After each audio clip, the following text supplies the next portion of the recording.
Dengan mengelola waktu, buat jadwal belajar yang konsisten, atur jadwal harian dan mingguan untuk membangun rutinitas dan menghindari penundaan. Gunakan kalender atau alarm digital untuk mengingatkannya, seperti video yang sudah ada di atas.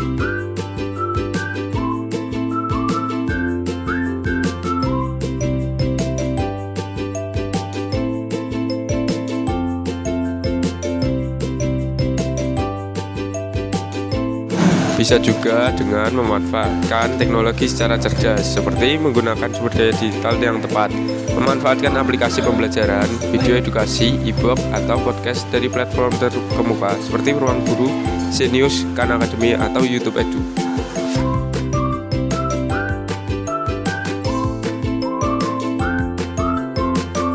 Sekian kami, tidak ada salah kata maupun perilaku, mohon dimaafkan.